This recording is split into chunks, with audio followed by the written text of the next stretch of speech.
Hello बच्चों, आसवी online classes के YouTube channel पर आप सभी का स्वागत है। मैं कृष्ण प्रसाद गौड़। बच्चों, इस वीडियो में हम लोग क्लास 10th का जो लाइट चैप्टर है रिफ्लेक्शन एंड रिफ्रैक्शन उसको हम देखेंगे, समझेंगे। ठीक है, तो पहले हम डिस्कस कर लेते हैं व्हाट इज लाइट। बच्चों, जब हम कभी भी अंधेरे कमरे में जाते हैं, ठीक है, तो हमें आसपास की चीज़ें दिखाई नहीं पड़ती है ना, कोई भी चीज़ हमको दिखाई नहीं पड़ती। बट सडनली उस रूम का अगर हम बल्ब चालू कर देते हैं तो क्या होता है, एक बैग से हमको सभी चीज़ें दिखना मतलब चालू हो जाती है। ठीक है, तो क्या हम बोल सकते हैं क्या कि लाइट क्या था, एक की फैक्टर था हमारे लिए, जो हमें कोई भी चीज़ें, हमारे जो भी ऑब्जेक्ट था आजू बाजू में, हमें दिखाई देना चालू हो गया। ठीक है, जैसे मेरे हाथ में एक मगज पर मार्कर पेन है, तो मुझे ये दिखाई पड़ रहा है, क्यों? लाइट की वजह से। अगर लाइट मैंने बंद कर दिया, कमरे का स्विच मैंने बंद कर दिया बल्ब को, तो क्या होगा, ये मुझे दिखाई नहीं पड़ेगा। क्यों? क्योंकि लाइट इससे टकराई, मतलब लाइट इस पे आएगी और लाइट आने के बाद क्या होती है, टकरा के हमारी आंखों में आती है और जिससे हमारी रेटिना, जो आंखों की जो रेटिना है, उस पर इसकी इमेज फॉर्म होती है। ठीक है, तो इसी वजह से हमको दिखाई पड़ता है कोई चीज़। तो इसका मतलब लाइट क्या है, वो की फैक्टर है जिससे हमें कोई चीज़ दिखाई पड़ रहा है। मतलब हम बोल सकते हैं कि लाइट का एक तरह की एनर्जी है, एक एनर्जी है जो हमें कोई भी चीज़ देखने में हमको हेल्प करके दे रही है। ठीक है, तो इसीलिए जो लाइट का डेफिनेशन होता है वो क्या बोलता है, light is a electromagnetic wave which poses the energy and produces a sensation of vision, है ना। तो लाइट क्या है, एक एनर्जी लेके चलता है अपने साथ। लाइट का एक एनर्जी है, समझ लो, प्रोड्यूस कर रहा है, और जो हमें कोई चीज़ें देखने में मदद करके दे रहा है, क्योंकि उसके बिना कोई चीज़ हमको दिखाई नहीं पड़ती है। तो थोड़ा सा एक एग्जाम्पल समझते हैं इसके बेस पे। जैसे मान लो कोई बंद एक कमरे में, एक कमरा है आपके पास है, इस कमरे में मान लीजिए सडनली कोई एक ऑब्जेक्ट ले लिए, समझ लीजिए कोई ऑब्जेक्ट है, एक मैंने इसमें एक बॉल रख दिया हूँ, एक कमरे में एक बॉल है। ठीक है, अब इस कमरे का लाइट समझ लीजिए सडनली पूरी लाइट कमरा है, इस लाइट का कमरे का लाइट मैंने बंद कर दिया है। ठीक है, बट सडनली अगर जो बल्ब है, इस बल्ब को अगर मैंने चालू कर दिया, ठीक है, सडनली यहाँ पे समझो एक बल्ब लगा हुआ है, तो इस बल्ब को अगर मैंने तुरंत सडनली चालू कर दिया तो क्या होगा, अब बल्ब क्या होगा, इससे लाइट क्या होगा, चारों डायरेक्शन में फैलना चालू हो जाएगा। क्योंकि लाइट क्या होती है, चारों डायरेक्शन में क्या होती है, फैलती है। जो इलेक्ट्रोमैग्नेटिक वेव है वो वेव सभी डायरेक्शन में प्रोपोगेट करती है। ठीक है, तो ये क्या होगा, लाइट इस बॉल के ऊपर गिरेगा और जो भी बंदा, जो भी चीज़ें यहाँ पे खड़ी है, ठीक है, जैसे मान ली मैं यहाँ पे अगर खड़ा हूँ, यहाँ से मैं इसको ऑब्जर्व कर रहा हूँ, तो क्या होगा, ये लाइट जब इस पर स्ट्राइक करेगी, टकराएगी, तो टकरा के ये चारों डायरेक्शन में इसका पार्ट निकलेगा, है ना। तो इसके कुछ पार्ट हमारी आंखों के अंदर भी जाती है, जो हमारी आईज है उसके अंदर भी कुछ पार्ट जाएगी। तो क्या होता है, अब उसकी जो इमेज आ रही, जो रेज आ रही हैं हमारी आंखों में, वो क्या हो रहा है, हमारी रेटिना पे गिरती है और जिससे हमें इमेज फॉर्म होता है रेटिना पे और हमें कोई चीज़ दिखाई पड़ने लगती है। ठीक है, अब समझो बच्चों, इसका मतलब कोई भी अगर जो नॉन ल्यूमिनस है ऑब्जेक्ट, वो क्या करता है, वो कब दिखाई पड़ेगा, जब वहां पे कोई लुमिनस ऑब्जेक्ट रहेगा तब। अब लुमिनस नॉन लुमिनस क्या होता है, ऑलरेडी आपको पता होगा। लुमिनस क्या होता है, ऐसे ऑब्जेक्ट जो खुद से लाइट प्रोड्यूस करते हैं, है ना। The object which produce light itself that is called as luminous. और जो खुद से लाइट प्रोड्यूस नहीं कर सकते हैं उसको हम नॉन लुमिनस ऑब्जेक्ट कहते हैं। तो अगर ये क्या है, खुद से लाइट प्रोड्यूस नहीं कर पा रहा है, ये क्या है, एक नॉन लुमिनस ऑब्जेक्ट है। ठीक है, तो अब जब लाइट इस पे स्ट्राइक करेगी, जब लाइट की रेज इस पे गिरती है, तो इसके सरफेस से क्या होती है, टकरा के रिफ्लेक्ट होती है। तो टकरा के क्या होगी, जो भी ऑब्जेक्ट बंदा है, जो भी इंसान है, उसको कमरे में है देखने वाला, उसकी आंखों में क्या होता है, आंखों पे लाइट जाती है और उसके रेटिना पे क्या होती है, इमेज फॉर्म होती है। तो बेसिकली अब यहाँ से हम समझते हैं रिफ्लेक्शन क्या होता है, क्योंकि यहीं से चैप्टर आपका आएगा रिफ्लेक्शन होता क्या है वो समझते हैं पहले, रिफ्लेक्शन। ठीक है, रिफ्लेक्शन का मतलब बच्चों, जब किसी भी सरफेस से लाइट स्ट्राइक करती है, तो स्ट्राइक होने के बाद वो बाउंस बैक होती है। मान लीजिए इंसिडेंट रे आ रही है और ये टकरा के निकल गई, ये आपका इंसिडेंट रे है, और ये टकरा के चलेगी, तो क्या बनेगा आपका रिफ्लेक्टेड रे। जो रिफ्लेक्ट हो रहा है उसको हम रिफ्लेक्टेड रे कहेंगे। ठीक है, और जो आ रही है उसको हम इंसिडेंट रे कहेंगे। तो जो बाउंस बैक इफेक्ट है, टकरा के वापस, जैसे मान लीजिए आपने कोई चीज़ फेंका इस पर, तो क्या होगा, टकरा के वापस आएगी ना, फेंका आपने इस पर और टकरा के वापस आएगी। तो ये जो टकरा के वापस जाने की जो इफेक्ट है, इसी इफेक्ट को हम कहते हैं रिफ्लेक्शन। क्या कहते हैं, रिफ्लेक्शन, ठीक है। That means the bounce back effect of the light is called as reflection. अब समझ लो रिफ्लेक्शन हुआ तो इससे क्या क्या चीजें निकल के आ रही है। पहले हम थोड़ा इस पर डिस्कस कर लेते हैं और चीजें कर रहे हैं। तो देखो बेटा, जब कोई लुमिनस ऑब्जेक्ट होती है, ठीक है, लुमिनस ऑब्जेक्ट है, मान लीजिए सपोज एक कैंडल ले लिया हमने, सपोज कैंडल भी क्या आपका एक लुमिनस ऑब्जेक्ट है, सपोज एक कैंडल है आपके पास, ठीक है। तो जैसे आपने कैंडल को बर्न किया तो क्या हुआ, कैंडल से चारों डायरेक्शन में क्या होती है, रोशनी उसकी निकलना चालू हो जाती है ना, कैंडल से और डायरेक्शन में क्या होती है, रेज प्रोपोगेट होने लगती है।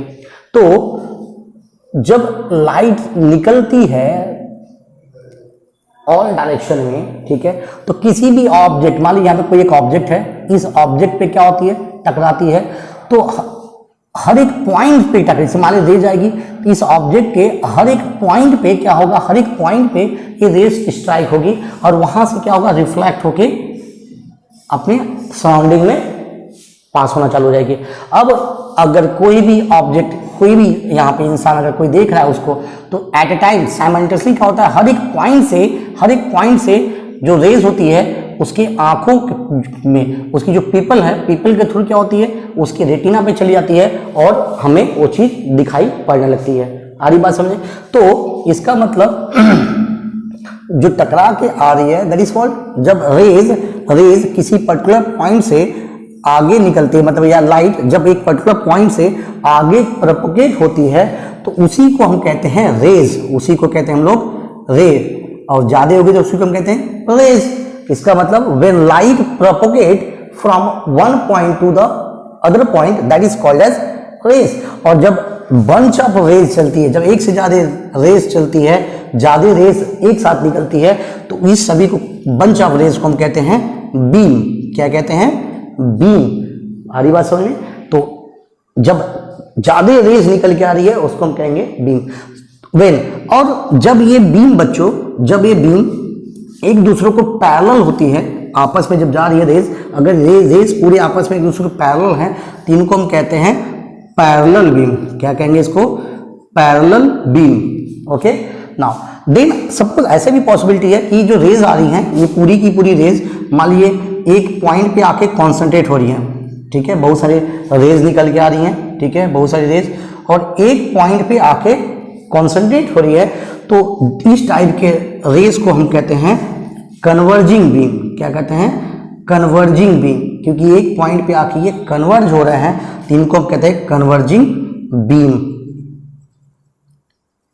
और सेम इसी प्रकार से अगर मान लीजिए किसी एक पर्टिकुलर पॉइंट से रेज अलग अलग डायरेक्शन में बिखरते हैं, निकल रहे हैं, तो उसको हम कहते हैं डाइवर्जिंग बीम। क्या कहते हैं, डाइवर्जिंग बीम। आ रही बात समझे? तो जब बंच ऑफ रेज या बीम जब एक पॉइंट पे आके कॉन्सेंट्रेट हो रहे हैं, उनको हम कहते हैं कन्वर्जिंग बीम, ठीक है।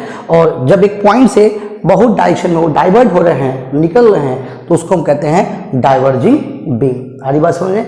नाउ अब ये तो बेसिक कुछ बातें हो गई लाइट के ऊपर, थोड़ा आगे इसके आगे डिस्कस करते हैं हम लोग।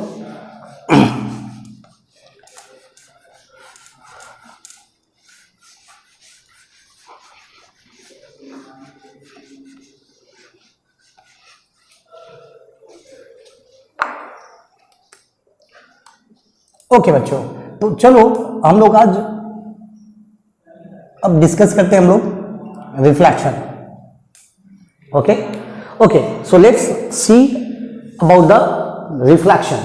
अब जैसे मैंने अभी बताया थोड़ा पहले, रिफ्लेक्शन होता क्या है, द बाउंस बैक इफेक्ट। क्या होता है, बाउंस बैक इफेक्ट। अब देखिए, जब रेज कहीं से, मान लीजिए किसी लुमिनस ऑब्जेक्ट से रेज किसी ऑब्जेक्ट में जाती है, तो बेटा उसमें तीन चीजें हो सकती हैं, तीन पॉसिबिलिटी बनती है। मान लीजिए एक कोई कैंडल, यहाँ पे एक कैंडल मैंने लगा दिया इस पर्टिकुलर सरफेस पे, एक कैंडल है मेरे पास, एक कैंडल मैंने जला दिया, ठीक है। अब लाइट क्या होगी, हर डायरेक्शन में इसके पास लाइट निकलेगी, ठीक है, लाइट हर डायरेक्शन में निकलेगी। अब मान लीजिए यहाँ पे कोई एक ऑब्जेक्ट है, अब डिपेंड करता है वो ऑब्जेक्ट कैसा है, उसके हिसाब से लाइट क्या हो सकती है, लाइट या तो रिफ्लेक्ट हो सकती है, ठीक है, या तो ऑब्जर्व कर मतलब एब्जॉर्ब कर ली जाएगी वहां पे, या तो कुछ पार्ट ट्रांसमिट होके आगे निकल सकती है। डिपेंड करता है मटेरियल कैसा है। अगर मान लो ये ट्रांसपेरेंट मटेरियल है, ट्रांसपेरेंट मटेरियल हमारे ग्लास का बना हुआ ट्रांसपेरेंट, आर पर दिखाई पड़ रहा है आपको, तो क्या होगा, पूरी की पूरी रेस आपकी क्या हो जाएगी, ट्रांसमिट हो जाएगी। कुछ पार्ट उसका रिफ्लेक्ट होता है, सम पार्ट, और बाकी पार्ट क्या हो जाता है, ट्रांसमिट होकर चला जाएगा। बट सपोज अगर ये कोई ऑब्जेक्ट ऑब्जेक्ट है, मतलब कोई जिसे आर पर दिखाई नहीं पड़ रहा, मान लिया एक लकड़ी है, तो मोस्टली क्या होगा, ये एब्जॉर्ब कर लेगा और कुछ पार्ट क्या करेगा, रिफ्लेक्ट करके देगा। जैसे मान लिया कोई यहाँ पे कर्टन लगा दिया, चादर लगा दिया आपने, तो चादर वगैरह में क्या होता है, रिफ्लेक्शन कम होता है। जैसे सूती का चादर नहीं, उसमें रिफ्लेक्शन कम होगा, ठीक है। बट वही अगर नायलॉन का है, टेरिकॉट का लगा लिया आपने, तो उसमें रिफ्लेक्शन थोड़ा ज़्यादा होता है, उसमें एब्जॉर्प्शन कम होता है। तो वही बता रहा हूँ मैं। तो जब कोई रेज, किसी लुमिनस ऑब्जेक्ट से रेज निकलती है, ठीक है, तो उसमें 3 पॉसिबिलिटी होती है। या तो लाइट उस पर्टिकुलर सरफेस से टकरा के वापस आएगी, रिफ्लेक्ट होगी, या तो कुछ पार्ट वो सोख लेगा, एब्जॉर्ब कर लेगा, वहीं पे रिफ्लेक्शन नहीं हो पाएगा, या पॉसिबिलिटी है कि ये ट्रांसमिट होकर आर पार लाइट क्या होगा, उसके अंदर से आर पार चली जाए। जैसे मान लिया ग्लास हो गया, पानी हो गया, इसमें से आप आर पार चीज़ें देख पाते। क्यों? क्योंकि लाइट बीम आगे निकल जाती है उसके आगे। अब ये होता क्यों है वो समझते हैं पहले, ये होता क्यों है, फिर अभी रिफ्लेक्शन डिस्कस करेंगे। ये लाइट ऐसे क्यों निकल गई, ठीक है, हमें पानी के आर पार चाहे किसी दूर से क्यों दिखाई पड़ती है?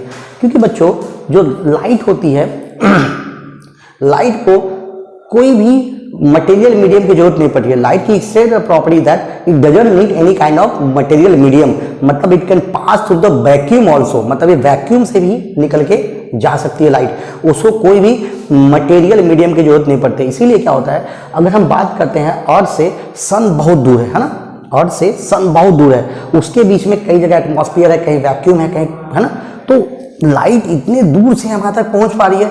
तो इसका मतलब क्या है, लाइट को कोई भी मीडियम नहीं चाहिए, वैक्यूम भी है चलेगा, मटेरियल मीडियम है, मगर एटमॉस्फेयर भी है तब भी चलेगा। तो इसका मतलब ये किसी से भी पास होके जा सकती है, ठीक है। ये लाइट की सबसे बड़ी खासियत है बच्चों कि ये किसी भी मीडियम में ट्रेवल कर सकती है, ठीक है। नाउ देन अब बात करते हैं हम लोग अपने रिफ्लेक्शन की बात करते हैं, ठीक है। अब रिफ्लेक्शन क्या है, जैसे मैंने बताया रिफ्लेक्शन क्या है, बाउंस बैक इफेक्ट। जब किसी चीज से टकरा के कोई चीज वापस आती है, इसी प्रक्रिया को हम कहते हैं रिफ्लेक्शन, है ना। तो रिफ्लेक्शन क्या है, it is a phenomena of bounce back effect from the surface. अब सरफेस कैसा है उसके अकॉर्डिंग आपका रिफ्लेक्शन होगा, ठीक है।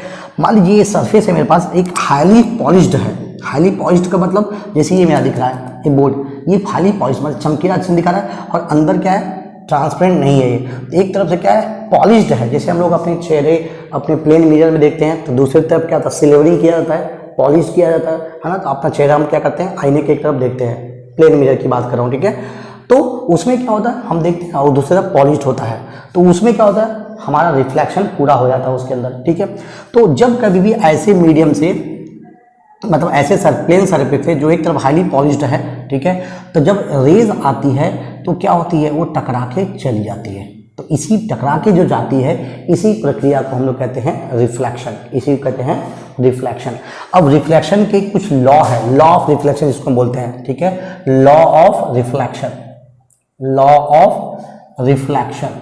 अब लॉ ऑफ रिफ्लेक्शन होता क्या है वो समझते हैं पहले, ठीक है। देखो बच्चों, जो रेज आ रही है इसको हम कहते हैं इंसिडेंट रे, इंसिडेंट रे, और जो रे टकरा के जाती है उसको हम कहते हैं रिफ्लेक्टेड रे। क्या कहते हैं, रिफ्लेक्टेड रे, ठीक है। और जिस पॉइंट पे टकराती है इस पॉइंट को हम कहते हैं पॉइंट ऑफ इंसिडेंट, ठीक है। क्या कहते हैं, point of incident, point of incident, ठीक है। अब लॉ ऑफ रिफ्लेक्शन क्या बोलता है, देखो बच्चों, जिस पॉइंट पे हमारा लॉ पॉइंट ऑफ इंसिडेंट है, उस सरफेस, उस पॉइंट पे सरफेस से क्या करिए, एक नॉर्मल ड्रॉ करिए। नॉर्मल क्या था, सरफेस से 90 डिग्री होता है, ठीक है। मतलब ये जो सरफेस है प्लेन, ये जो सरफेस हमारा, इस सरफेस पे एग्जैक्टली परपेंडिकुलर रहेगा, एग्जैक्टली क्या रहेगा, परपेंडिकुलर रहेगा। तो इसको हम कहते हैं नॉर्मल। अब होता क्या है, अब लॉ ऑफ रिफ्लेक्शन क्या बोलता है कि जो एंगल ऑफ इंसिडेंट होता है, angle of incident, angle incident कहाँ बनता है? नॉर्मल और इंसिडेंट रे के बीच में, मतलब ये नॉर्मल है और इसके बीच का जो एंगल होता है इसको कहते हैं हम लोग इंसिडेंट एंगल, और नॉर्मल और रिफ्लेक्टेड रे के बीच में जो एंगल बनता है इसको कहते हैं रिफ्लेक्टेड एंगल। ठीक है, तो लॉ ऑफ रिफ्लेक्शन क्या बोलता है? जो एंगल ऑफ इंसिडेंट है that is equals to angle of reflection, angle of reflection. तो पहला लॉ इसका बोलता है कि जो इंसिडेंट एंगल है वो रिफ्लेक्टेड एंगल के बराबर होगा। ये कौन बोलता है? Law of reflection. ठीक है ना, कब? जब आपका प्लेन सरफेस रहेगा पॉलिश्ड। ठीक है, तो दूसरा चीज, दूसरा लॉ आपको बोलता है, ये पहला लॉ हो गया, दूसरा लॉ बोलता है, ठीक है, क्या? कि जो इंसिडेंट रे है, normal point of incident and the reflected ray all should be lie in the same plane. मतलब मान लीजिए हमारा एक प्लेन हो गया, इस प्लेन में है, तो लाइट यहाँ से टकरा के, जैसे यहाँ पे आई टकरा के, है ना, टकराई ऐसे और रिफ्लेक्ट होके चली गई, टकराई इस पॉइंट पे और टकरा के चली गई। ठीक है, ये नॉर्मल ले लिया मैंने। तो ये सब क्या है? इसी प्लेन में लाई कर रहा है, इसी प्लेन में। तो ये सभी के सभी एक ही प्लेन में होने चाहिए। कौन? That means incident ray, normal and reflected ray and point of incident all should be lie in the same plane. सभी के सभी एक ही प्लेन। मान लीजिए आपका प्लेन सरफेस है, इस पे लाइट इंसिडेंट रे आई, टकरा के यहाँ से चली गई। ठीक है, तो ये सभी के सभी एक ही प्लेन में, मतलब एक ही प्लेन में होने चाहिए। ये हमारा दूसरा लॉ बोलता है। क्या बोलता है law? That is incident ray, normal and reflected ray, point of incident all should be lie in the same plane. ठीक है, चलिए अगला पॉइंट देखते हैं इसमें। ओके बच्चों, now let's see the mirror. अब चूंकि रिफ्लेक्शन हम जो पढ़ रहे हैं, रिफ्लेक्शन में आप लोगों का जो टॉपिक दिया हुआ है वो किस पे? मिरर के बारे में दिया गया है सब कुछ। ठीक है, तो अब पहले मिरर समझ लेते हैं। मिरर, एक्चुअली मिरर दो टाइप्स के मिरर होते हैं। ठीक है, जो आपके सिलेबस के बेस में दिया हुआ है। ठीक है, first one is plane mirror.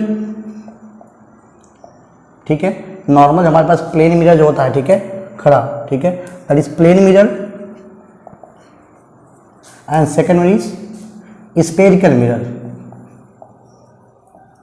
Spherical mirror. ठीक है, नाउ अब थोड़ा प्लेन मिरर की बात करते हैं। प्लेन मिरर बच्चों जो हम घरों में, अपने घरों में यूजुअली देखते हैं, अपने चेहरे वगैरह देखते हैं, ठीक है, वो सब हमारे क्या होते हैं? प्लेन मिरर होते हैं। मान लीजिए suppose this is plane mirror, एक तरफ क्या होता है इसका पॉलिश्ड पार्ट होता है और दूसरी तरफ हम इसको देखते हैं। ठीक है, चलो थोड़ा इसके बारे में थोड़ा डिस्कस कर लेते हैं, प्लेन मिरर क्या होता है। अब देखिए प्लेन मिरर की कुछ प्रॉपर्टी क्या है। मान लीजिए ये यहाँ पे आप खड़े हैं, ठीक है, और यहाँ से आप अपने आप को इसमें ऑब्जर्व कर रहे हैं। ठीक है, नाउ अब प्लेन मिरर की प्रॉपर्टी क्या होती है? प्लेन मिरर में हमेशा आप अपने आप को देखे होंगे, अगर आप देख रहे हैं तो आप अगर खड़े होकर देख रहे हैं मिरर में, तो आपका जो इमेज बनता है उसके अंदर, वो भी आपको देखते हुए, आपके तरफ फेस करते हुए एग्जैक्ट खड़ा दिखाई पड़ता है वो भी। ठीक है, तो इसका मतलब, लेकिन क्या मिरर में हम लोग एक्चुअल में है क्या? हम तो रहते नहीं है, वो तो हमारा एक कल्पना बस है कि अंदर हमारे जैसा कोई है। इसका मतलब वो क्या है? एक रियल इमेज नहीं होता है, वो क्या है? एक वर्चुअल इमेज होता है। ठीक है, दूसरी चीज, मतलब इसमें जो इमेज बन रहा है, इसमें जो इमेज बन रहा है वो क्या है? वर्चुअल इमेज है। क्या है? वर्चुअल इमेज हो, जो एक्चुअल में नहीं है। ठीक है, वर्चुअल इमेज है। दूसरी चीज, हम खड़े हैं, हमारा इमेज भी हमको खड़ा हुए दिखाई पड़ता है। मतलब वो क्या रहता है? आपका इमेज आपका इरेक्ट रहता है, सीधे क्या रहता है? खड़ा दिखाई पड़ता है, इरेक्ट रहता है। दूसरी प्रॉपर्टी, अगर मान लीजिए जितने डिस्टेंस पे आप हैं, जितने डिस्टेंस पे हैं, मान लीजिए अगर आप यहाँ से यन डिस्टेंस पे हैं, तो आपका जो इमेज बनेगा वो भी यन डिस्टेंस पे के अंदर ही बनता है और सेम साइज का बनेगा। मतलब आपका थर्ड प्रॉपर्टी क्या बोल सकते हो? जो इमेज फॉर्म हो रहा है, इमेज साइज इज सेम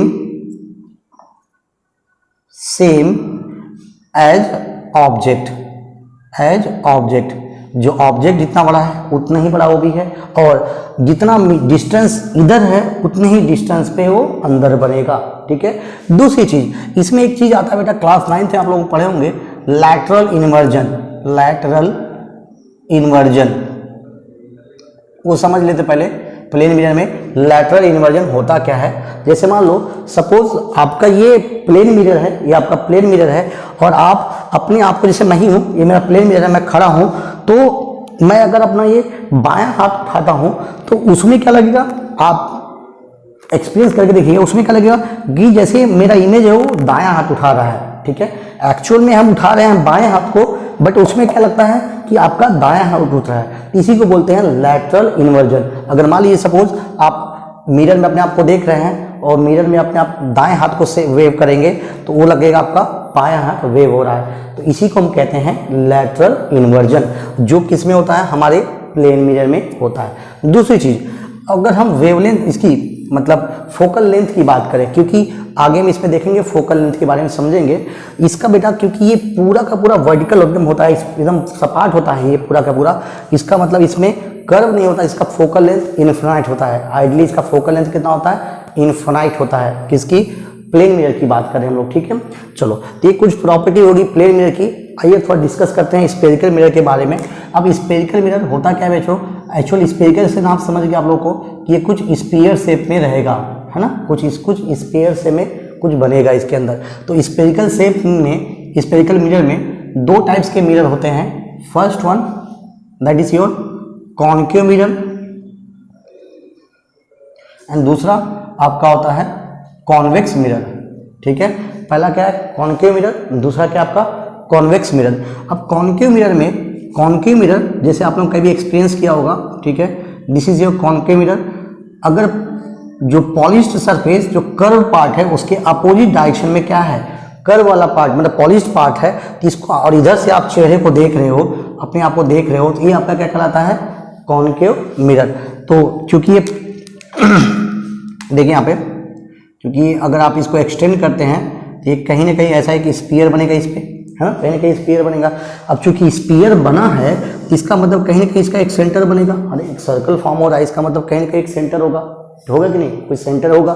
तो अब दूसरी चीज, तो ये हमारा क्या बनता है, एक कॉन्केव मिरर, मतलब समझ लो जैसे मान लीजिए आपका यही हाथ है, ये आपका जिसको आप कहते हैं गदोरी कहते हो, ठीक है। इधर से अगर आप अपने चेहरे को देख रहे हो और ये पॉलिश्ड वाला पार्ट है, तो ये आपका कहलाएगा कॉन्केव मिरर। क्या कहलाएगा, कॉन्केव मिरर। अगर आप इसको ऐसे पलट देते हो, इधर से देखते हो, इधर वाला पॉलिश्ड पार्ट है, ठीक है, तो ये बन जाता है कॉन्वेक्स मिरर। क्या बन जाता है, कॉन्वेक्स मिरर। सेम चीज यही रहेगा। मान लीजिए अगर आपने इधर से देखा, ठीक है, इधर में आपने पॉलिश्ड वाला पार्ट कर दिया, कर्व के पार्ट में पॉलिश्ड वाला पार्ट, और इधर से आप अपने चेहरे को देख रहे हो, ठीक है, इधर से आप अपने चेहरे को देख रहे हो, तो ये कहलाता है कॉन्वेक्स मिरर। क्या कहलाता है, कॉन्वेक्स मिरर, ठीक है। तो जो इस चैप्टर में आपको पढ़ना है, इन्हीं दो मिरर के बारे में पढ़ना है, कॉन्केव एंड कॉन्वेक्स के बारे में ही पढ़ना है, ठीक है। चलिए दोनों के चीज़ों को समझने की कोशिश करते हैं। ओके बच्चों, now let discuss concave mirror, ठीक है। जैसे मैंने इसके पहले बताया,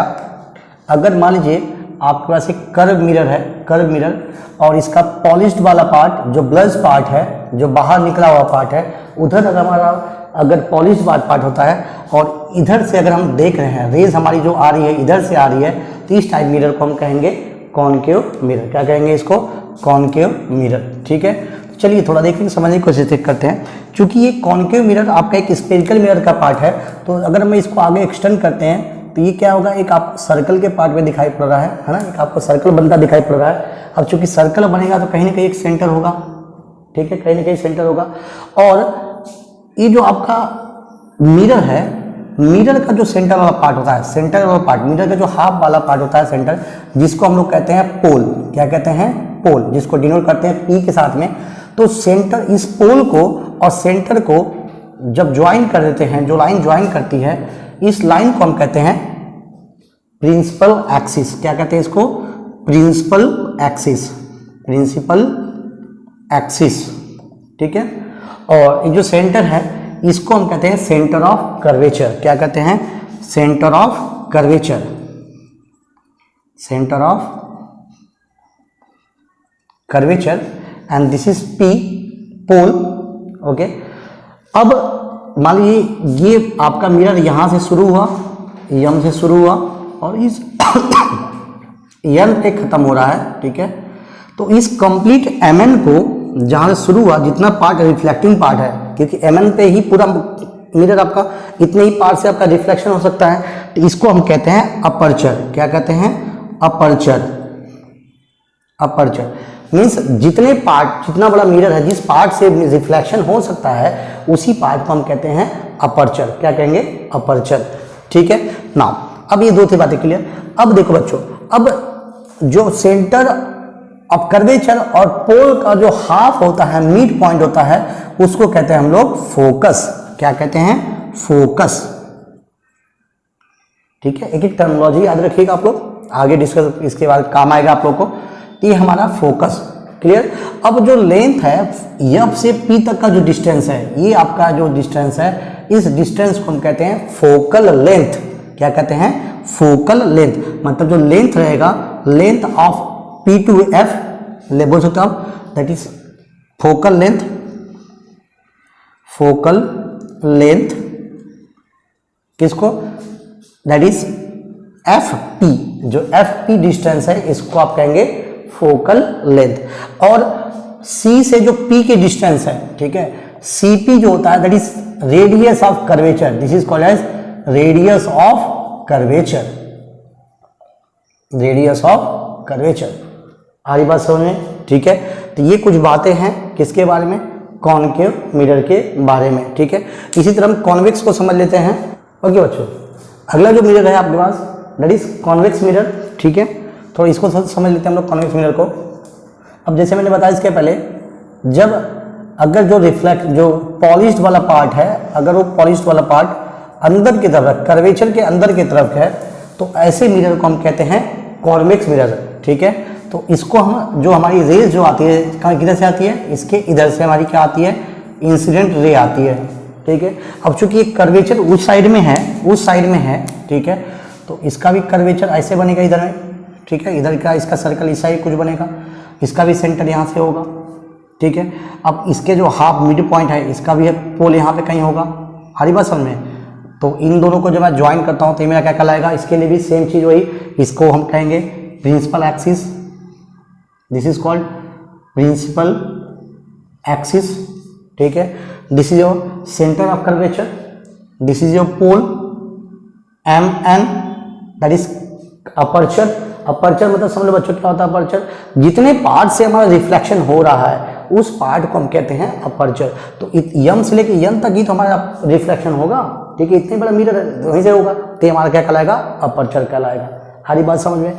अब देखो बच्चों, अब यही से चीज़ें समझ में आती है, मतलब आगे की चीज़ें निकल के आती हैं कि रिफ्लेक्शन हमारा कैसे होगा। ठीक है, थोड़ी चीज़ें हम हटाते हैं इसको, अब दोनों मिरर को एक साथ कंबाइन करके समझने की कोशिश करते हैं। ठीक है ना, ये हमारा कॉन्वेक्स हो गया, ये हमारा कॉनकेव समझ लेते हैं यहाँ पे, कॉनकेव मिरर।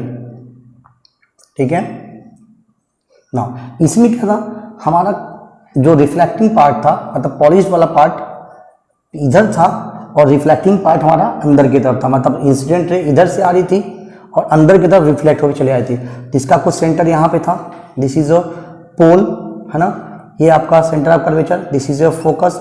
एक कर्वेचर के अंदर इस साइड में है। ठीक है, अब इसमें क्या था? ये आपका फोकस, इसके बीच का सेंटर क्या रहेगा? फोकस रहेगा। अगेन यहाँ पे इस लेंथ को पी एन एफ हम क्या कहेंगे? फोकल लेंथ कहेंगे। बट इसमें क्या था बच्चों? इसमें हमारी जो लाइट थी, इंसिडेंट लाइट थी, ये इधर से आती है। किधर से? इधर से। ठीक है, और उसके बाद रिफ्लेक्शन होता है, उसके अकॉर्डिंग्स बाकी इमेज कैसे फॉर्म होती है वो आगे के टॉपिक में देखेंगे हम लोग। पहले बस बेसिक पहले समझिए इसके बारे में। ठीक है, कि कॉनकेव मिरर में पॉलिश्ड वाला पार्ट इधर होता है और जो रे आती है इंसिडेंट रे इधर से आती है। ठीक है, इधर से। और इसमें क्या होता है? पॉलिश्ड वाला पार्ट अंदर होता है और जो रे हम देखते हैं इंसिडेंट रे, इसके इधर से आती है, ब्लड वाले पार्ट से, जो बड़ा हिस्सा है इधर से आता है। ठीक है, पोल क्या है? जो कर्वेचर का जो मिडल पार्ट है, सेंटर होता है, उसको हम कहते हैं पोल। और जो पूरा स्पीयर बनता है, स्पीयर के सेंटर पार्ट को हम सेंटर ऑफ कर्वेचर कहते हैं। और सेंटर ऑफ कर्वेचर को जो लाइन ज्वाइन करती हुई निकलती है, उसको कहते हैं प्रिंसिपल एक्सिस। क्या कहते हैं? Principal axis. और पोल और सेंटर के बीच में जो सेंटर होता है, इसका मिडल पार्ट होता है, उसको हम कहते हैं फोकस। और फोकस से पोल की जो डिस्टेंस होती है, उसको कहते हैं हम लोग फोकल लेंथ। क्या कहते हैं उसको? Focal length. ठीक है, मतलब ये लेंथ क्या कहलाएगी आपकी? Focal length. Focal length. ठीक है, बेटा याद रखना, फोकल लेंथ ही वो चीज है जो इस चैप्टर में आपको पढ़ना है पूरा। ठीक है, फोकल लेंथ ही समझिए। और दूसरी चीज, फोकल लेंथ ही किसी मिरर की डिसाइड करती है कि इमेज कैसे बनेगी, कहाँ बनेगी। ठीक है, तो सब कुछ ही फोकल लेंथ पे ही डिपेंडेंट है। ठीक है, चलिए इसके आगे हम बाकी चीज़ें समझने की कोशिश करते हैं। ओके बच्चों, जो अगला टॉपिक है हमारा that is sine conventions for spherical mirror. ठीक है ना। अब साइन कन्वेंशन हमारे लिए बहुत इंपॉर्टेंट है जब हम इसके बेस के न्यूमेरिकल सॉल्व करेंगे तब। ठीक है, साइन कन्वेंशन होता क्या है वो समझ लेते पहले। चाहे स्फेरिकल मिरर की हम बात करें, चाहे वो कॉन्केव मिरर हो, चाहे वो कॉन्वेक्स मिरर हो, दोनों के लिए हमें यूज करना ये। सपोज यहाँ पे मैं आपको एक कॉन्केव मिरर के लिए बस समझाता हूँ पहले। ठीक है, this is my concave mirror और ये मेरा polished part, this is my pole. Suppose here centre is curvature is there and हमें पता है this is called principal axis. ठीक है, ये क्या है आपका प्रिंसिपल एक्सिस, प्रिंसिपल एक्सिस। ठीक है ना। अब बच्चों जब कोई रेस मान लो, क्योंकि कॉन्केव मिरर हमारे रेस इधर से आने वाली है। ठीक है, तो सपोज ये मेरा क्या है incident ray, this is my incident ray, ये क्या है मेरा इंसिडेंट रे। अब साइन कन्वेंशन लेना क्या है, जो भी हम साइन कन्वेंशन लेंगे, जो भी हम चीज़ों को मेजर करेंगे, चाहे वो ऑब्जेक्ट का डिस्टेंस हो, चाहे इमेज का, चाहे कहीं भी आपका इमेज बनता हो। ठीक है, हमेशा उसको हम मेजर करेंगे कहाँ से, पोल से। कहाँ से मेजर करेंगे उसको, हमेशा हम पोल से मेजर करने वाले हैं। ठीक है, अब जो भी अगर आप इंसिडेंट रे के डायरेक्शन में जब हम मेजर करेंगे, ठीक है, मतलब जो कोई भी डिस्टेंस हम इसके डायरेक्शन में, जो इंसिडेंट रे है इसके डायरेक्शन में हम मेजर करेंगे, उसको हम लेंगे पॉजिटिव, उसको लेंगे पॉजिटिव। इसका मतलब अगर इस पोल के देखो डायरेक्शन इधर है, इधर, तो जो भी इधर जाएगा इसके इंसिडेंट रे के डायरेक्शन में, तो इसको आपको क्या कर लेना है पॉजिटिव। या सामान्य तौर पे जनरल लैंग्वेज में बोला जाए तो क्या हो जाएगा, पोल के दाएं तरफ जो भी आपका डिस्टेंस रहेगा वो क्या बनेगा आपका पॉजिटिव। तो इसका मतलब इधर क्या लेना आपको पॉजिटिव, साइन कन्वेंशन क्या लेना है पॉजिटिव। मतलब अगर इमेज इधर बनता है, पोल के इधर बनना है, तो इसका मतलब उसको आपको क्या करना है पॉजिटिव लेना है। और अगर जब कभी भी कोई भी चीज़, मतलब इसको अगर मैं लिख दूं, so when in direction of incident रे क्या लेना आपको पॉजिटिव लेना है। और जो डायरेक्शन अपोजिट है, जो इंसिडेंट रे के अपोजिट डायरेक्शन में लेना है उसको क्या लेना आपको नेगेटिव। मतलब opposite to direction of incident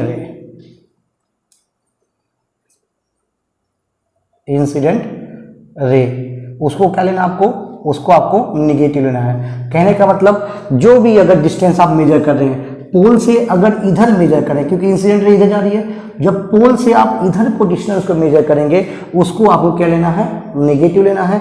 और पोल से जब इधर कोई डिस्टेंस मेजर करेंगे, जिस डायरेक्शन में आपका इंसिडेंट रे जा रहा है उस डायरेक्शन में हम मेजर करेंगे तो वो हमारा पॉजिटिव लिया जाएगा। आरी बात समझ में। दूसरी चीज, अब जब हम हाइट की बात करते हैं, जो भी आपका हाइट होगा अगर वो प्रिंसिपल एक्सिस के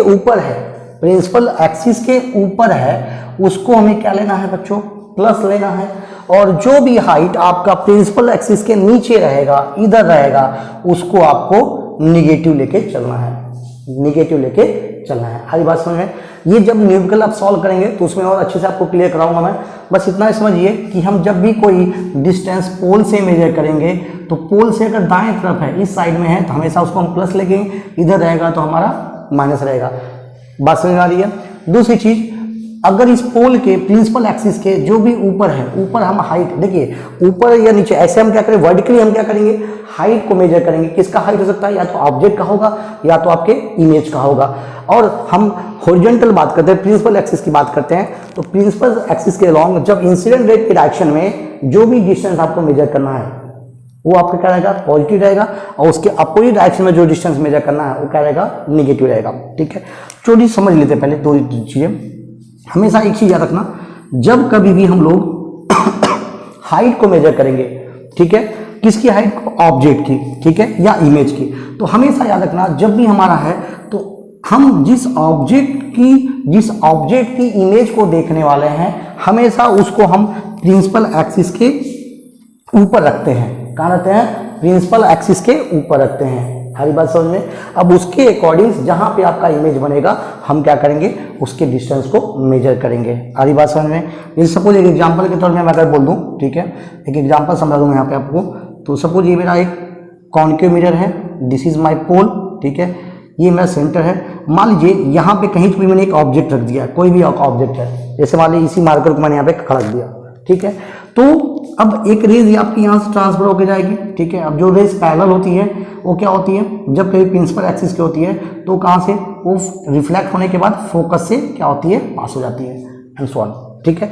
तो इसका मतलब हमें ऑब्जेक्ट कहाँ रखना है, हमेशा ऑब्जेक्ट कहाँ रखना है, इस प्रिंसिपल एक्सिस के ऊपर रखना है। कहाँ रखना है, हमेशा इसके ऊपर रखना है। अब उसके अकॉर्डिंग जहाँ जहाँ जितने डिस्टेंस पे आप रखेंगे उसके अकॉर्डिंग इमेज फॉर्मेशन होते रहेगा। वो अभी मैं अगले पार्ट में देखेंगे हम लोग। बस फिलहाल भी इतना समझिए कि प्रिंसिपल एक्सिस के ऊपर हमेशा हमें जो भी ऑब्जेक्ट है इसके ऊपर हमें रखना है, ठीक है। तो इसकी हाइट ऊपर है, इसका मतलब इसका हाइट हमें प्लस लेना पड़ेगा। और इसका इमेज, क्योंकि कॉन्केव मिरर हमेशा इन्वर्टेड इमेज बनता है, उल्टा बनता है, तो इसका इमेज नीचे बनता है, इस प्रिंसिपल एक्सिस के नीचे बनता है, इसलिए उसकी जो हाइट, इमेज की जो हाइट बनेगी वो क्या बनेगा, आपका नेगेटिव बनेगा, ठीक है। चलिए आगे देखते हैं। अगला टॉपिक है हमारा relation between radius of curvature and the focal length, ठीक है। देखो बच्चों, अब हमें इतना पता है कि जब कभी भी अगर कोई इंसिडेंट रे अगर मिरर से रिफ्लेक्ट होती है, अगर मान लीजिए कॉन्केव मिरर है, कॉन्केव मिरर से अगर कोई रे टकराती है, मान लीजिए कोई इंसिडेंट रे आपके पास है, अगर वो प्रिंसिपल एक्सिस को पैरेलल होती है, तो जब इस हमारे मिरर से रिफ्लेक्ट होती है तो कहाँ से पास होती है, फोकस से पास होती है, ठीक है। देन अब इतना एक चीज़ याद रखना, कई बार ये भी एमसीक्यू में क्वेश्चन पूछे जाते हैं क्या, कि मिरर से जो भी आपका मिरर दिया हुआ है उस मिरर पे हम नॉर्मल कहाँ से ड्रॉ करते हैं, ठीक है। तो याद रखना हमेशा नॉर्मल हम कहाँ से करते हैं, सेंटर ऑफ कर्वेचर से ड्रॉ करते हैं। कहाँ से, सेंटर ऑफ कर्वेचर से। तो बाय लॉ ऑफ रिफ्लेक्शन क्या बोलता है, लॉ ऑफ रिफ्लेक्शन क्या बोलता है हमारा, reflection that is angle of incident should be equals to angle of reflection, यही बोलता है, ठीक है। तो जब मैंने क्या किया, ये मान लीजिए कोई इंसिडेंट रे है ए बी, वो इस मिरर को टकरा के कहाँ से पास की, फोकस से पास हो गई। तो मैंने क्या किया, सेंटर से एक नॉर्मल ड्रॉ कर दिया बी पॉइंट पे। तो ये मेरा एंगल, अब नॉर्मल और इंसिडेंट रे के बीच में जो एंगल बनता है उसको हम क्या कहते हैं, एंगल ऑफ इंसिडेंट, है ना। और नॉर्मल और रिफ्लेक्टेड रे के बीच में जो एंगल बनता है उसको हम क्या कहते हैं, रिफ्लेक्टेड एंगल, ठीक है। तो this two angles should be equal. आरी बात समझ में ना। अब इतना पता है हमको, ये रे और ये जो प्रिंसिपल एक्सिस है दोनों हमारे क्या हैं, दे आर पैरेलल, इतना आपको पता है। That is A B is parallel with C P, है ना। अगर ए बी जो है वो सी पी को पैरेलल है, दैट मीन्स यहाँ पे देखो हमारा अल्टरनेट बन रहा है, मतलब ये एंगल और ये एंगल दोनों क्या रहेंगे, हमारे सेम रहेंगे, angle of I. That means क्या बनेगा, हमारा अल्टरनेट इंटीरियर एंगल बनेगा। तो मैं बोल सकता हूँ this two lines are A B and C P are parallel. तो मैं बोल सकता हूँ कि जो मेरा angle A B C which equals to angle B C F बोलिए या बी सी पी बोलिए, कोई दिक्कत नहीं है। Angle B C f which equals to angle i. कैसे आया, that is alternate interior angle, alternate interior angle. आरी बात समझ में ना। देख अब बताओ मुझे, और हमें पता है इतना कि एंगल आई जो है वो आर क्या है, दोनों इक्वल है, दोनों के दोनों इक्वल है। इसका मतलब एंगल आई और आर दोनों के दोनों इक्वल हैं। So therefore in triangle C F B, अब बताइए मुझे, जब दो एंगल इक्वल हैं, ये दोनों एंगल इक्वल हैं, आई और आर हमको पता है, हमको इक्वल, इसका मतलब मैं बोल सकता हूँ कि जो सी एफ है वही मेरा क्या रहेगा, बी एफ के बराबर रहेगा, है ना। इस ट्रायंगल में जब दो एंगल इक्वल हैं, दोनों एंगल इक्वल हैं, तो इनके अपोजिट साइड भी क्या होते हैं, इक्वल होते हैं। ऑलरेडी हमने मैथ में सीखा हुआ है कि किसी भी ट्रायंगल के जब दो एंगल इक्वल होते हैं तो उनके अपोजिट साइड भी क्या होते हैं, इक्वल होते हैं, है ना, आइसोसेलेस ट्रायंगल। तो इसका मतलब ये दोनों साइड क्या हो जाएंगे, हमारे इक्वल हो जाएंगे। आरी बात समझ में ना। अब देखते हैं हम लोग, देखो अब चूंकि अब ये रेज, ये जो पैरेलल लाइन डिस्टेंस इस प्रिंसिपल्स के बीच में और पैरेलल लाइन के बीच कितना डिस्टेंस है उसके अकॉर्डिंग हमारा ये क्या होगा, ये लेंथ डिसाइड होने वाला है। तो मान लो अगर ये कर्व, ये पॉइंट भी, ये पैरेलल लाइन जो है इसके काफ़ी क्लोज हो गया, बहुत क्लोज हो गया, काफ़ी क्लोज आते गया, तो इसका मतलब अप्रोक्सीमेटली अगर मान लीजिए बी नीचे आ गया तो मैं बोल सकता हूँ क्या कि देखिए अगर मान लीजिए ऐसा कुछ कंडीशन हो जाए, एक कर्वेचर आपने, ये बड़ा कर्वेचर था, इस कर्वेचर को छोटा कर दिया आपने, मतलब आपका जो मिरर था वो बड़ा था, अभी आपने उसको छोटा कर दिया, तो ये जो बी पॉइंट है अभी इतना था, अभी सर के कहाँ होगा, काफ़ी इसके पास हो जाएगा, मतलब इन दोनों के बीच में काफ़ी डिस्टेंस कम हो जाएगा। तो इसका मतलब ये जो मेरा एफ था, ये मेरा एफ और बी था और पी था, इसमें डिस्टेंस काफ़ी क्लोज आएगा, मतलब जब इसको डिस्टेंस हम पास में लेंगे तो इसका मतलब ये जो डिस्टेंस है और ये जो डिस्टेंस है अप्रॉक्सीमेटली क्या हो जाएगा, हमारा इक्वल हो जाएगा। मतलब जितना ये क्लोज होगा तो मैं बोल सकता हूँ अगर मेरा जो कर्वेचर है मिरर का वो अगर छोटा हो जाए, मतलब ये पहले बड़ा था और अगर मैंने छोटा कर दिया मैंने, तो ये पॉइंट बी था, ये पॉइंट काफ़ी एक्सिस के क्लोज आ जाएगा, है ना। ये जो प्रिंसिपल एक्सिस है, इस प्रिंसिपल एक्सिस के ये जो पॉइंट बी है वो काफ़ी क्लोज आ जाएगा। तो इसका मतलब फोकस से इसका जो डिस्टेंस होगा और पोल से जो ये जो बी का पॉइंट डिस्टेंस है, ये दोनों काफ़ी आपस में एग्जैक्टली आपस में क्लोज हो जाएंगे। तो हम बोल सकते हैं क्या बेटा कि जब ये काफ़ी क्लोज हो जाएगा, मतलब when curvature of mirror, when curvature of mirror is small, so therefore आप बोल सकते हो कि आपका जो FB है, वो अप्रोक्सीमेटली इक्वल होगा किसके, PB के, क्योंकि कर्वेचर किस पे डिपेंड कर रहा है भाई, रेडियस ऑफ कर्वेचर किस पे डिपेंड, कर्वेचर पे रहेगा। जितना ज़्यादा कर्वेचर, जितना बड़ा एक मिरर बनेगा उतना आपका रेडियस होगा, और जितना कम होगा उससे कम हो जाएगा। आरी बात समझ में। चलिए अब हमें रेडियस और इसके बीच में फोकल लेंथ के बीच में रिलेशन निकालना है, ठीक है। अब हमको पता है ये क्या आपका CP क्या आपका रेडियस है। देखिए यहाँ पे हमें पता है बच्चों कि CP हमारा क्या है, हमारा CP क्या है, रेडियस है। देखिए हमें पता है ये CP क्या है, दिस इज माय रेडियस, है ना। CP पूरा का पूरा क्या रेडियस रहेगा, CP इज माय रेडियस। हमारी बात समझे। तो CP किससे मिलके बना है, नाउ CF से और प्लस FP से मिलके बना हुआ है, FP से मिलके बना हुआ है। हमारी बात समझ में। बट हमको पता है जो हमारा CF है वो BF के बराबर है, this BF, and this BF is nothing but PB, है ना। तो मैं CF के जगह पे, CBF के जगह पे, इस CF के जगह पे क्या मैं FP रख सकता हूँ। देखिए क्योंकि हमने बताया इसके पहले देखा था कि ये जो मेरा FP है, ठीक है, वो लगभग किसके बराबर रहेगा, इसके बराबर रहेगा, BP के बराबर रहेगा, है ना। ये जो रहेगा इसके बराबर रहने वाला। तो क्या मैं इसके जगह पे CF के जगह पे, इसके जगह पे ये मैं रख सकता हूँ, ठीक है, दैट इज FP रख सकता हूँ मैं, प्लस FP। आरी बात समझ, this is my radius of curvature. So what, FP plus FP twice FP, और FP इज व्हाट, फोकस से जो पोल का डिस्टेंस होता है, इसी को हम क्या कहते हैं बच्चों, इसी को हम कहते हैं फोकल लेंथ। तो ये 2 इधर चला क्या हो जाएगा, R/2, ये क्या हो जाएगा FP, और FP is nothing but what, this is your focal length. FP को हम क्या कहते हैं, फोकल लेंथ कहते हैं। क्या कहते हैं, फोकल लेंथ कहते हैं। इसका मतलब मेरा जो फोकल लेंथ होगा किसी भी मिरर का, फोकल लेंथ जो होगा वो क्या होता है, रेडियस ऑफ कर्वेचर के आधा होता है। फोकल लेंथ क्या होता है, रेडियस ऑफ कर्वेचर क्या होता है, आधा होता है। हमारी बात समझ में, ठीक है। तो इसको समझ लीजिएगा अच्छे से। अगर आपको ये नहीं पता, बस इतना रिलेशन आपको याद रखना है इसमें कि फोकल लेंथ क्या होता है, रेडियस का आधा होता है, ठीक है। अगला टॉपिक हमारा है रे डायग्राम फॉर इमेज फॉर्मेशन, ठीक है। ये काफ़ी इंपॉर्टेंट पॉइंट है, ठीक है, क्योंकि बच्चे जब कई बार इससे मिस्टेक कर देते हैं, क्योंकि इसके बिना आप इमेज फॉर्म नहीं कर पाएंगे कि इमेज आपकी कहाँ पे बन रही है, ठीक है। आरी बात समझ में। तो पहले इसको समझ लेते हैं। देखो अब जो रे डायग्राम का जो रूल कहता है, सपोज हम लोग कॉन्केव मिरर के लिए समझ लेते हैं, ठीक है। आप दोनों के लिए अप्लाई रहेगा, एप्लीकेबल रहेगा हमारे लिए, ठीक है। Now suppose this is my principal axis, this is my pole, centre of curvature, और ये आपका फोकस है, ठीक है।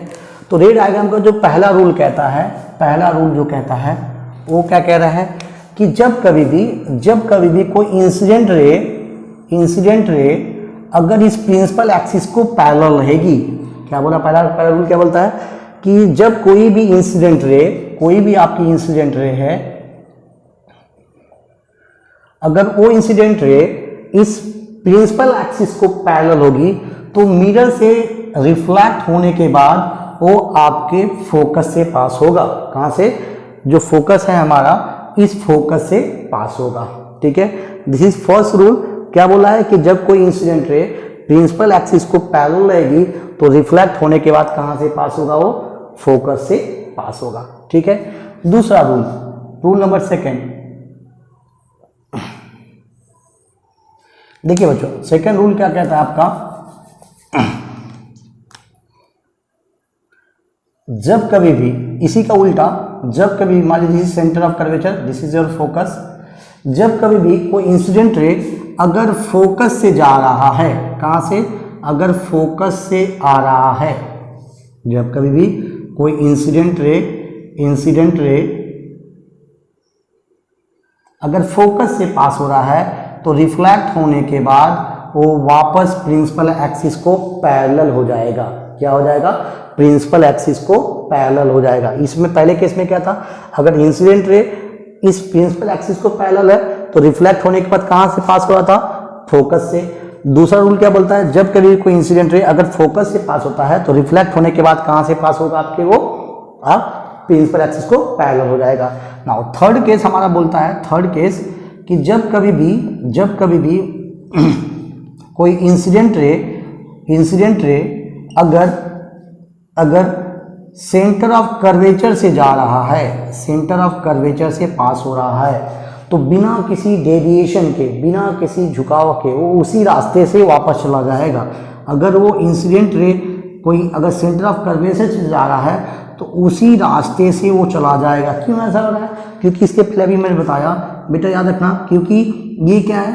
आपका नॉर्मल है, नॉर्मल, और नॉर्मल से जब कभी भी कोई चीज़ अगर गिराई जाती है तो उसी रास्ते वो चली जाती है। मतलब इसी रास्ते जो गिराओगे तो उसी रास्ते वो चला जाएगा। तो इसका मतलब जब कभी भी कोई इंसिडेंट रे अगर सेंटर ऑफ कर्वेचर से जाती है, गुजरती है और मिरर को टकराती है तो रिफ्लेक्ट होने के बाद उसी रास्ते वो वापस चली जाएगी। ठीक है, चलिए अगला जो रूल है, इसका चौथा जो रूल है, चौथा रूल जो है वो क्या कहता है कि मान लीजिए कोई इंसिडेंट रे आपके पास है, ठीक है, और इंसिडेंट रे अगर समझ लीजिए दिस इज योर पोल, अगर वो पोल पे स्ट्राइक करती है, अगर वो पोल पे गिरती है, मान लीजिए आपका इंसिडेंट रे है, पोल पे चली गई, तो वो लॉ ऑफ रिफ्लेक्शन को फॉलो करेगी। अब लॉ ऑफ रिफ्लेक्शन क्या होता है कि भाई angle of incident is equals to angle of reflection. मतलब जब कभी भी कोई इंसिडेंट रे अगर आपके पोल पे गिरेगी, अगर मान लीजिए कोई इंसिडेंट रे है तो रिफ्लेक्ट होने के बाद अगर पोल पे भी स्ट्राइक करिए तो रिफ्लेक्ट होने के बाद क्या करेगी? लॉ ऑफ रिफ्लेक्शन को फॉलो करेगी। मतलब जो एंगल ऑफ इंसिडेंट और एंगल ऑफ रिफ्लेक्शन दोनों क्या रहेगा? आपस में सेम रहेगा। ठीक है, सेम चीज आप कॉन्वेक्स मिरर के लिए भी अप्लाई करेंगे। हरी बात समझ में? ओके बच्चों, अगला टॉपिक है हमारा image formation is concave mirror. ठीक है, आइए किसी एक एक पोजीशन में समझते हैं कि अलग अलग डिफरेंट पोजीशन पे हम लोग जब ऑब्जेक्ट को रखेंगे तो कॉन्केव मिरर में उसकी इमेज कहाँ कहाँ बनेगी। ठीक है, चलिए पहले हम समझते हैं, अगर मान लीजिए आपके पास कोई कॉन्केव मिरर रखा हुआ है, ठीक है, कॉन्केव मिरर आपके पास है, this is my principal axis, ये क्या रहेगा? Pole, this is your focus and this is centre of curvature. ठीक है, मान लीजिए जो पहला कंडीशन है, अगर मान लीजिए मेरा ऑब्जेक्ट है प्लेस्ड एट इन्फिनिटी,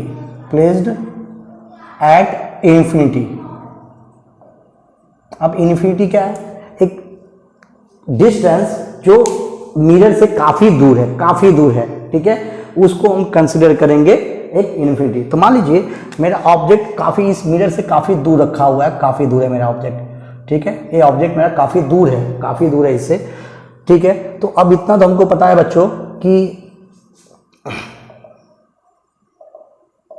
ना, अभी हमने रे डायग्राम में समझा, ठीक है, क्या कि अब कोई भी इंसिडेंट रे जब प्रिंसिपल एक्सिस को पैरेलल होती है तो रिफ्लेक्ट होने के बाद कहाँ से पास होती है? वो पास होती है फोकस से।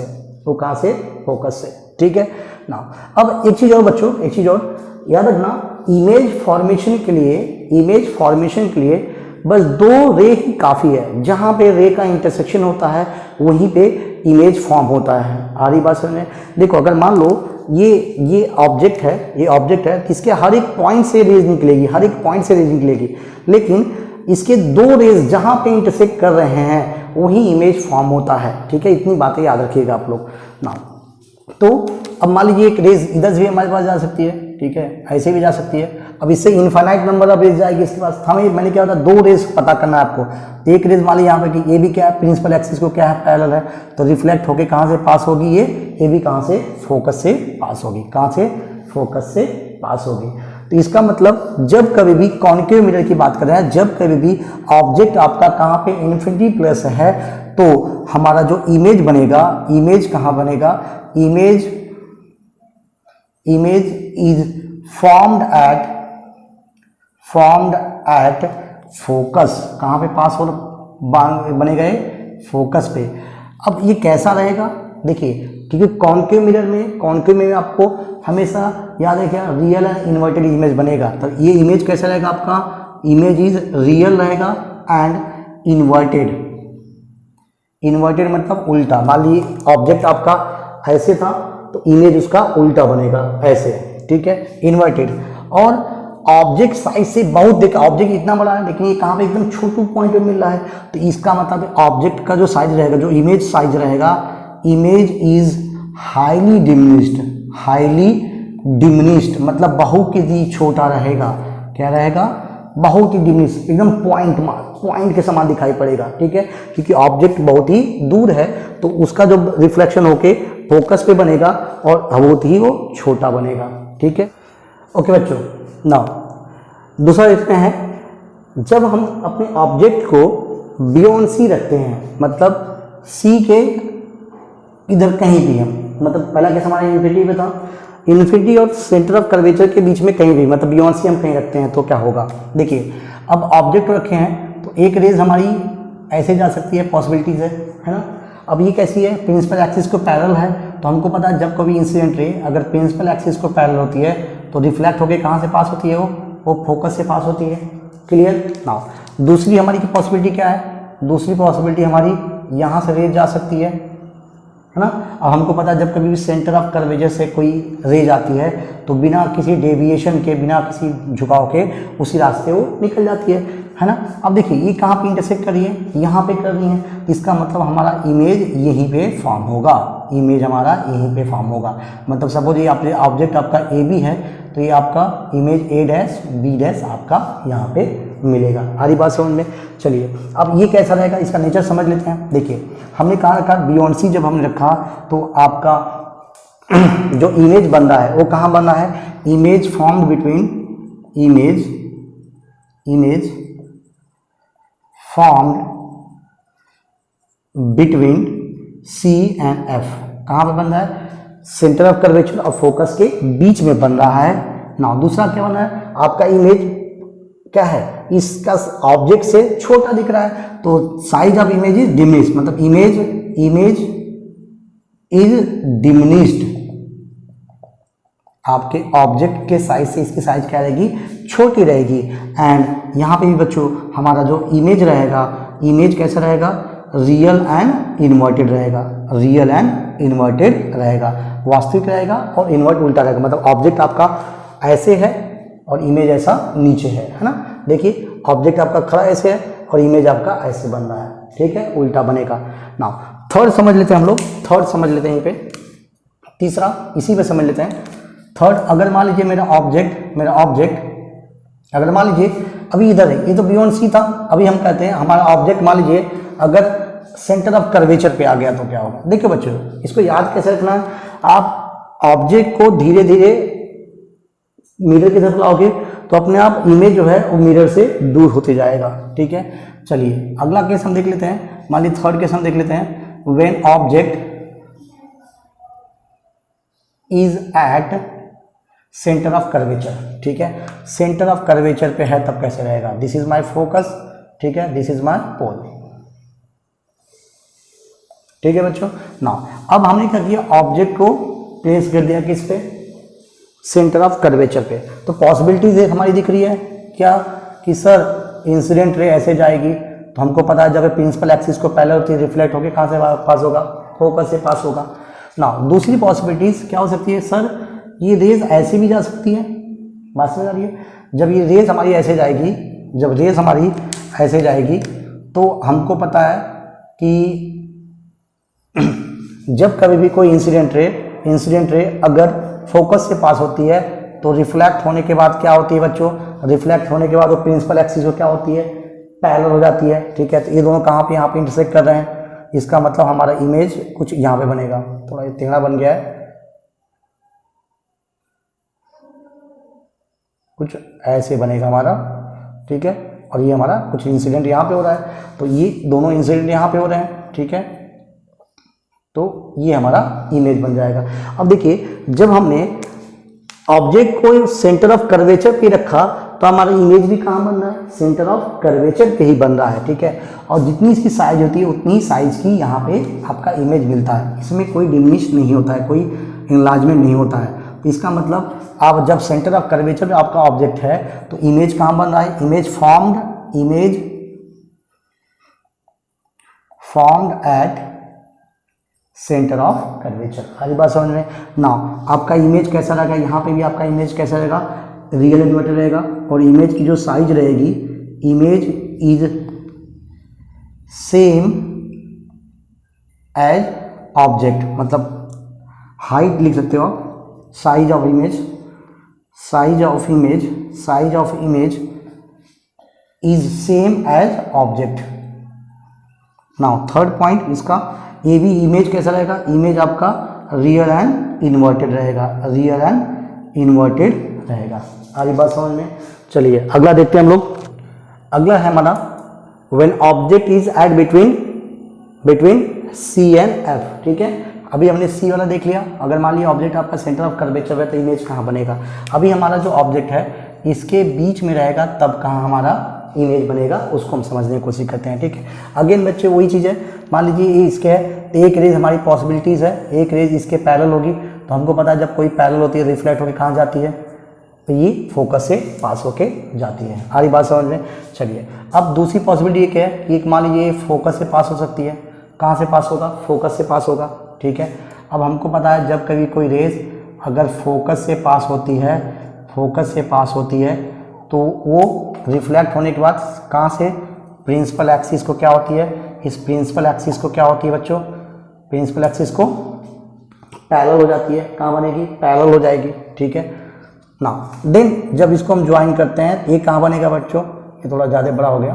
ठीक है, this is centre of curvature, यहाँ पे डिस्टेंस ज़्यादा हो गया है। ठीक है, तो इमेज कहाँ बन रहा है हमारा, देखिए यहाँ पे इमेज फॉर्म हो रहा है हमारा। Suppose this is your object A B, object आपका ए बी है, तो इमेज कहाँ बन रहा है आपका इमेज सेंटर ऑफ कर्वेचर से आगे बन रहा था, इधर बनेगा बियॉन्ड। अब देखिए इसकी साइज छोटी दिखी, इसकी साइज थोड़ी बड़ी दिख रही है ना, तो इसका मतलब हमारा जो इमेज बन रहा है, हमारा जो इमेज फॉर्मेशन हो रहा है वो कैसे हो रहा है। ठीक है, कहाँ हो रहा है image is formed beyond C, देखिए सी के आगे। ठीक है, यहाँ पे भी दूसरा क्या रहेगा, आपके इमेज कैसे रहेगी, image is real and inverted, image आपका कैसा रहेगा, रियल एंड इन्वर्टेड, और जो इसकी साइज होगी वो एनलार्ज रहेगी। The size of image is enlarge रहेगी। ठीक है, कैसी रहेगी बच्चों, एनलार्ज रहेगी, मतलब जो भी आपका ऑब्जेक्ट है उस ऑब्जेक्ट से साइज क्या होगी उसकी बड़ी होने वाली, मतलब अगर आपका ऑब्जेक्ट अगर छोटा है तो उसकी इमेज क्या होगी, बड़ी होगी, लेकिन वो इन्वर्टेड फॉर्म में रहेगी। हरी बात समझ में। चलो यहीं पे समझ लेते हैं, नेक्स्ट टॉपिक समझ लेते हैं इसका पांचवा। नाउ अगर मान लीजिए ऑब्जेक्ट आपका, देखिए जैसे मैंने बताया आपको ऑब्जेक्ट धीरे धीरे आगे लाना है। ठीक है, इमेज अपने आप धीरे धीरे बढ़ते जाएगा। अभी अगर मान लीजिए when object is at focus, मान लीजिए फोकस पे, तब कैसे रहेगा। ठीक है, this is my mirror, this is your pole focus, this is your centre of curvature. अभी मान लो ये मेरा ऑब्जेक्ट है बच्चों, ये मेरा ऑब्जेक्ट है, जो मैंने इस पे रखा हुआ है, ठीक है ना। अगेन वही चीज़, अगर मान लो इंसिडेंट रे यहाँ से गई, पैरेलल गई इसको प्रिंसिपल एक्सिस को, रिफ्लेक्टर कहाँ जाएगी, ये कुछ ऐसे पास होगी, है ना। ये सुनो, अब दूसरी चीज़ आपका एक ये भी पॉसिबिलिटी है कि सर एक रेज यहाँ से भी जा सकती है ना, एक रेज यहाँ से भी जा सकती है है ना। तो जब सेंटर ऑफ कर्वेचर से कोई रेज आती है तो रिफ्लेक्ट होके वापस उसी रास्ते चली आती है। तो देखो बच्चों, जब ये रेज आपस में कहीं, देखो आपस में इधर से आपस में थोड़ा पैरेलल दिख रही है, इसका मतलब ये रेज कहीं जाके इन्फिनिटी में, कहीं आगे बहुत दूर जाके आपस में क्या होंगे, मिलेंगे। तो इसका मतलब हम बोल सकते हैं कि अगर मेरा ऑब्जेक्ट अगर इन्फिनिटी पे है, ऑब्जेक्ट एट इन्फिनिटी पे है, तो मेरा जो इमेज रहेगा, इमेज इज फॉर्म्ड, कहाँ पे फॉर्म होगा, at infinity, formed at infinity, कहाँ बनेगा, इन्फिनिटी पे वो फॉर्म होगा, बहुत दूर, ठीक है ना। दूसरी चीज वो भी कैसा रहेगा, हाईली एनलार्ज रहेगा, बहुत बड़ा रहने वाला है, क्योंकि छोटा तो इन्फिनिटी पे बहुत बड़ा रहने वाला है। तो आपका इमेज साइज कैसा रहेगा, हाईली एनलार्ज रहेगा, image size is highly enlarge, बहुत ज़्यादा एनलार्ज हो जाएगा। और आपका जो इमेज रहेगा वो कैसा रहेगा, रियल एंड इन्वर्टेड रहेगा, कैसा रहेगा, रियल एंड इन्वर्टेड रहेगा। सारी बात समझ में। चलिए अगर एक लास्ट टॉपिक इस पर देख लेते हैं। अगर मान लीजिए आपका जो इमेज है, इमेज अगर हम और आगे रखते हैं, और आगे रखने की कोशिश करते हैं, कहाँ पे, between F and P, when object is at between pole and focus, समझने की कोशिश करते हैं इसको भी ना। मान लीजिए this is your focus, this is centre of curvature, और ये क्या है आपका, थोड़ा दूर बन गया ये, पोल, ठीक है ना। अब हमारा जो ऑब्जेक्ट है, अगर ऑब्जेक्ट मान लीजिए इसके बीच में हम कहीं रखते हैं, किसके, इन दोनों के बीच में कहीं रखते हैं, तब कैसा होगा, देखिए यहाँ पे ना। अब एक चीज़ कंफर्म होगी बच्चों कि एक तो हमें पता है कि जब इंसिडेंट रे इससे एक पैरेलल हो सकती है ना, एक पैरेलल हो सकती है इससे, तो एक पैरेलल अगर होती है तो हमें इतना पता है कि कहाँ से पास होती है, फोकस से क्या होता है, पास होता है, इतना हमें पता है, ठीक है ना। दूसरी चीज़, एक चीज़ हमें पता है भाई कि जब कोई सेंटर ऑफ कर्वेचर से एक पॉसिबिलिटी यहाँ पर हो सकती है कि हमारी रेज यहाँ से भी जाई होगी, ठीक है। तो हमको पता है जब कोई सेंटर ऑफ कर्वेचर से रेज आती है तो बिना किसी रिफ्लेक्ट हुए उसी रास्ते से निकल जाती है, ठीक है। अब चूंकि देखिए इसका फैलाव ज़्यादा है, उसमें देखेंगे आप तो क्लोज थे, इसमें क्या था, ये दोनों के बीच में अगर आप इसको अच्छे से ड्रॉ करेंगे तो ये काफ़ी ये फैलते, डिस्टेंस फैलते जाएगा, ठीक है। मतलब इधर तो पॉसिबिलिटी नहीं है, बट हमें जब इसको हम पीछे में एक्सटेंड करते हैं, इसको पीछे में कहीं एक्सटेंड करते हैं, तो ये कहीं यहाँ पे फॉर्म होता है, यहाँ पे इंटरसेक्ट कर रहा है। तो इसका मतलब अब इस साइड में इमेज बन रहा है हमारा, तो इसका मतलब इमेज हमारा कैसे बनता है बच्चों, वर्चुअल बन जाता है। इसमें कैसे बनता है, इमेज आपका वर्चुअल बन जाता है। तो यही एक इंपॉर्टेंट पॉइंट इसमें याद रखना है आप लोगों को कि जब कभी भी हमारा ऑब्जेक्ट फोकस और पोल के बीच में रहेगा, फोकस और पोल के बीच में रहेगा, तो इमेज आपका कहाँ बनेगा, इमेज इज वर्चुअल रहेगा आप लोगों का। वर्चुअल मतलब काल्पनिक, इमेजिनरी, वर्चुअल रहेगा, वर्चुअल एंड। अब देखिए जैसे ये यहाँ पे तो सीधे आपको ऐसे ही दिख रहा है, मतलब ऐसे ही बनेगा, कैसा रहेगा, इरेक्ट रहेगा, सीधा, इन्वर्टेड नहीं रहेगा वो, इरेक्ट। अगर मान लीजिए ये यहाँ पे ऐसा रखा हुआ है तो यहाँ पे भी ऐसा बनेगा, लेकिन आपको दिख रहा है बड़ा है, ठीक है। तो दूसरा क्या रहेगा, इमेज कैसा रहेगा, एनलार्ज रहेगा, एनलार्ज रहेगा, ठीक है। और रियल एंड इमेज की तरह इसका रहेगा, वर्चुअल रहेगा, इरेक्ट रहेगा, और क्या रहेगा, एनलार्ज रहेगा। और कहाँ बन रहा है बेटा, बिहाइंड द मिरर। कहाँ फॉर्म हो रहा है इमेज, मिरर के पीछे में, मिरर के पीछे में। हमारी बात समझ में, ठीक है। तो ये चीज़ें आपको याद रखना है। अब कैसे याद रखना, थोड़ा समझिए आप लोग, ठीक है। थोड़ा सा एक थोड़ा सा समझ लेते हैं इस चीज़ को। अगर मान लो